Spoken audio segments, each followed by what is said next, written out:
ఆరోహణ పండుగ గురువారము. కీర్తనలు గ్రంథము 68:18. నీవు ఆరోహణమైతివి, పట్టబడిన వారిని చెరపట్టుకుని పోతివి. లూకా సువార్త 24:50-51 వచనములు ప్రకారం ఆయన బేతనియ వరకు వారిని తీసుకుని పోయి చేతులెత్తి వారిని ఆశీర్వదించెను. వారిని ఆశీర్వదించుచుండగా ఆయన వారిలో నుండి ప్రత్యేకింపబడి పరలోకమునకు ఆరోహణుడాయెను. అపోకార్యములు 1:9 వచనము ప్రకారం. ఈ మాటలు చెప్పి వారు చూచుచుండగా ఆయన ఆరోహణమాయెను. అప్పుడు వారి కన్నులకు కనబడకుండా ఒక మేఘము ఆయనను కొనిపోయెను. ధ్యాన ప్రార్థన. దయగల తండ్రి, మహోన్నతుడవైన ఓ తండ్రి, ఆకాశములు పట్టని తండ్రి, అన్ని సింహాసనములకు పైనున్న సింహాసనము పైనున్న దయగల తండ్రి, స్తోత్రము. ఇప్పుడు స్తోత్రము, ఎల్లప్పుడూ స్తోత్రము. యుగయుగముల పొడవున నీకే స్తోత్రములు. ఆమేన్. దయగల ప్రభువా, మా జన్మమును బట్టి మా జీవితమును బట్టి నీ కృపను పొందుటకు అయోగ్యులము. అయినను నీవు ద్వారము తెరచినందున కృప వెంబడి కృప పొందుచున్నాము. గనుక నీ కుమారుని బట్టి వేడుకొంటున్నాము. హల్లెలూయ. ఆకాశమందు మా తండ్రికి హల్లెలూయ, భూమి అందంతటా హల్లెలూయ. ఆకాశవాసుల వల్ల నీకు స్తుతులు, దేవదూతల వల్ల నీకు స్తుతులు, భూమి మీద ఉన్న మా వల్లను నీకు స్తుతులు కలుగునుగాక. ఆమేన్. వాక్యము కొరకైన ప్రార్థన. సృష్టి ద్వారా బయలుపడిన ఓ దేవా, కుమారుని ద్వారా బయలుపడిన దేవా, త్రియేక దేవుడవైన దేవా, అనుదిన ప్రార్థన, వాక్యపఠన, పాటలలో బయలుపడుచున్న దేవా, నీకు వందనములు. నిన్ను గూర్చి, పరలోకమును గూర్చి తెలుసుకునేటందుకు వాక్యమిచ్చిన తండ్రి, స్తోత్రములు. ఈ దినము నీ కుమారుని ఆరోహణము మా కొరకు వ్రాయించిన తండ్రి, వందనములు. మేము నీకు, నీవు మాకు కావలసి ఉన్నాము. నీ వాక్యము మాకు కావలసియున్నది. నీకు వందనములు. పండుగలలోనే కాక అనుదిన వాక్య పండుగలలోనూ మాకు బయలుపడుమని నీ కుమారుని ద్వారా వేడుకొంటున్నాము. ఆమేన్. యేసుప్రభువా, నీతి సూర్యుడవైన నీకు అనేక వందనములు. సూర్యునిలో నుండి వచ్చు కిరణములు అపవిత్రమైన స్థలములో కూడా ఎట్లు అనుదినము పడుచున్నవో, మంచి స్థలము మీద ఎట్లు పడుచున్నవో, వివక్షత లేకుండా ఎట్లు పడుచున్నవో, అట్లే కృపాక్షేమమైన నీ వాక్య వివరము ద్వారా నీ వాక్య కిరణము మా మీద పడేటట్లు కృప దయచేయుము. అవిశ్వాసములో ఉన్నా, దున్హఖస్థితిలో ఉన్నా, పాపస్థితిలో ఉన్నా, అట్టివారి హృదయములలోనే నీ వాక్యోపదేశ కిరణములు పడునట్లు చేయుము.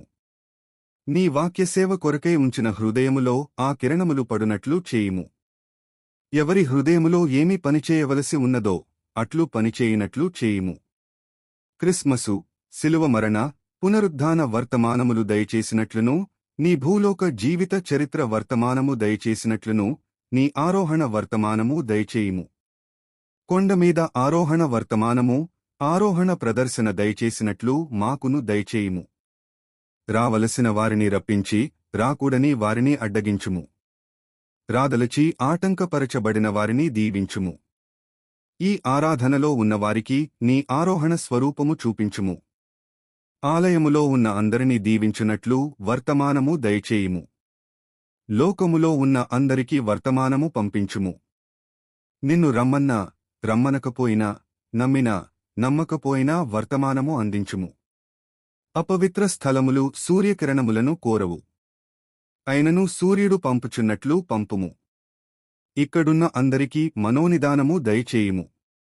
నీవు వెళ్ళుచుండగా నీ శిష్యులు నీవైపు, ఆకాశము వైపు తేరిచూచినట్లు మా హృదయములు నీవైపు త్రిప్పుము. మా మనస్సులను ఇంటివైపుగాని, కష్టములు, శోధనలు, చింతలవైపుగాని మరలనీయక నీవైపు చూచినట్లు మా విశ్వాసమును నీవైపే త్రిప్పివేయుమని ఆరోహణ రక్షకుడవైన నిన్ను వేడుకొంటున్నాము. ఆమెన్. తండ్రి, కుమార, పరిశుద్ధాత్మ నామమందు మనము ఈ ఆరోహణ దినమందు ఆరాధన ఆరంభించుచున్నాము. ధ్యానవాక్యము. విశ్వాసులైన, ప్రియులైన వారలారా, ఈ రోజు పండుగలో పండుగ, ఆరోహణములో ఆరోహణము, ఆరాధనలో ఆరాధన, సేవలో సేవ, చందాలో చందా, అలాగే దేవుని వాక్యమంతా మనము అనుభవించవలసినదే. ఆ వరుసలోనివే ఈరోజు వివరించెదను. ఒకటి ప్రార్థనలో ప్రార్థన. బోధకుడు ఇక్కడ ప్రార్థన చేయుచుండగా నీవు అక్కడ ప్రార్థన ఆలకిస్తుండగా నీ మనస్సులో ప్రార్థన ఊరుచుండును. బోధకుడు మా దేశమును కాపాడుమనగా మా దేశమునే కాదు అన్ని దేశములను కాపాడుమని నీకు ప్రార్థన వచ్చునుగదా. అదే ప్రార్థనలో ప్రార్థన. జబ్బు మనిషిని గూర్చి బోధకుడు ప్రార్థిస్తుండగా ఇంకొక రోగిని గూర్చి నీ మనస్సులోనికి రావడము పరిశుద్ధాత్ముని పని. ఇది కూడా ప్రార్థనలో ప్రార్థనే. నీ ప్రార్థన బోధకునికి తెలియదుగాని ఆయన ప్రార్థన నీకు తెలుసు. అదే ప్రార్థనలో ప్రార్థన. బోధకుని ప్రార్థనలో ఏకీభవించి అప్పుడప్పుడు నీ మనస్సులోనికి వచ్చేది చేయుటే ప్రార్థనలో ప్రార్థన. 2 బైబిలులో బైబిలు. నీవు బైబిలు చదువుచుండగా లేదా వినుచుండగా ఇంకొక సంబంధ వాక్యము జ్ఞాపకమునకు వచ్చుచుండును. ఒక వాక్యము చదువుచుండగా మనోనిదానము చెడకుండా దాని అన్వయ వాక్యము వచ్చుచుండును. ఉదా ఎక్కడ 2-3 నా నామమున కూడియుందురో అక్కడ నేను ఉన్నాను అని ప్రభువు చెప్పినది బోధకుడు చదువుచుండగా అదే సమయమందు యోహాను సువార్త 14 వాక్యము బోధకుడు కాదుగాని ఆత్మతండ్రి నీకు జ్ఞాపకము చేయును. అదే బైబిలులో బైబిలు. 3 బోధలో బోధ. బోధకుడు నిలువబడి ప్రసంగించుచుండగా అనగా పరలోకము వెళ్లిన పిదప పాపముల వల్ల రోగముల వల్ల బాధలేదని బోధించుచుండగా నీ మనస్సులోనికి అక్కడే కాదు ఇక్కడ కూడా నీకును వాటికిని సంబంధము లేకుండా యేసుప్రభువు చేయునని ఆత్మ అందించును. నీకును బోధకునికి ఆత్మ అందించుచుండును. ఒకరికి అందనివి మరొకరికి అందించును. ఇది నేను చెప్పిన బోధలో బోధ. ప్రార్థనలో ప్రార్థన, పఠనములో పఠనము. ఈలాగు క్రొత్త విషయములు ఊరుచుండును.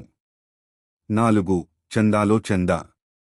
గుడిలో చందా వేసేటప్పుడు తన మనస్సులో ఎవరు క్రొత్తగా ఎక్కువగా చందా వేసిరో వారిని గూర్చి బోధకుడు వినిపించుచుండగా నీ మనస్సులో సొమ్ము ఉంటే ఆమెవలే నేనును వేసేదానినిగదా.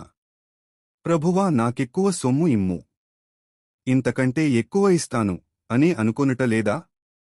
సంఘములో వచ్చిన చందా విషయములో మీ ఆత్మలోనికి వచ్చినదే చందాలో చందా. 5 ఉపన్యాసములో ఉపన్యాసము. మీరు వీధిలోనికి వెళ్లి బోధిస్తుండగా అందరూ వింటూ ప్రశ్నలు వేస్తుండగా దానికి జవాబు మీరు ఇచ్చుచుండగా ఆ జవాబు కాదు ఇంకొక జవాబు అని మనసులోనికి వచ్చును.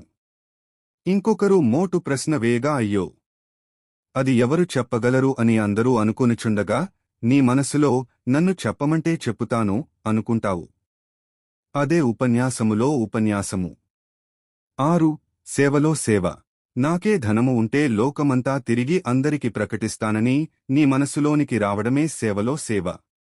ఈ ప్రకారముగా క్రైస్తవుని జీవితములో అనేక అంశములు ఉన్నవి. అంశములలో అంశములు చాలా ఉన్నవి.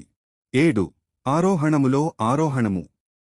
యేసుప్రభువు ఆరోహణమాయెను. రేపు సంఘము ఆరోహణమగును. నేను ఆ రాకడలో పాల్గొని నేనును ఆరోహణమగుదును. గుర్తులు జరుగుచున్నవి. బోధకులు సిద్ధపడమంటున్నారు. అలాగే నీ మనసులో రాకడ జ్ఞాపకము వస్తున్నది. ఇదే ఆరోహణములో ఆరోహణము. ఆరోహణ కథలో ఈ సంగతి ఉన్నది. 2 వ్యక్తులు నిలువబడి 11 మంది శిష్యులతో ఆయన తిరిగి సంఘాన్ని తీసుకుని వెళ్ళుటకు వస్తాడని చెప్పిరి. అదే ప్రభువు కూడా చెప్పెను.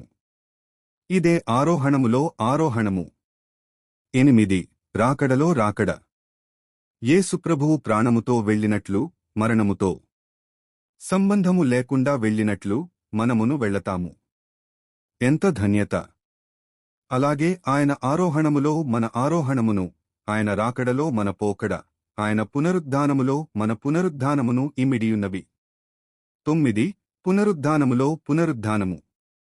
మీరు చనిపోయినవారే ఉన్నారు, అయినను ప్రభువుతో లేచినవారే ఉన్నారని పౌలు వ్రాసెను.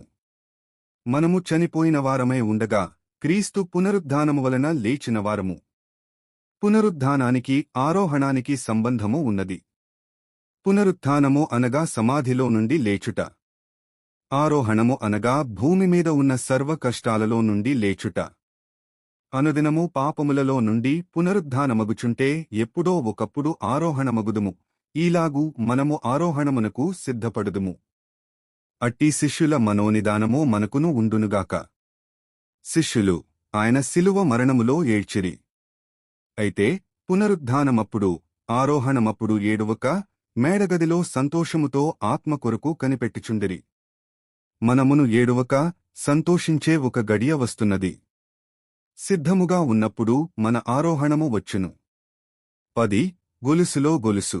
క్రిస్మస్కు మనము రంగు కాగితములు అతికించినప్పుడు మెరుపు తీగెలు అల్లునప్పుడునూ ఒకదానిలో ఒకటి అతికించినట్లు మనము ప్రభువును తెలుసుకున్న నిమిషము మొదలు పరలోకము వెళ్లే నిమిషము వరకు ఒక గొలుసు.